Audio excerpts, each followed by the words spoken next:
I would say playful, dynamic, graphic. The collection is called Pendulum, so we were inspired by it.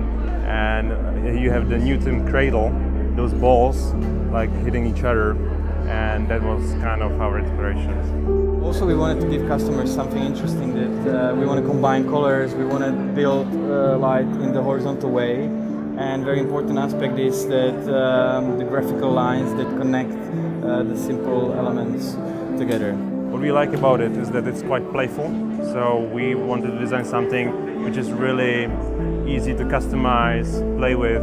So you have different colors of the balls, you have also different colors of the light cable, and you can play with the numbers and also with the suspension. So that's pretty much what we like about it. So every collection is different for us.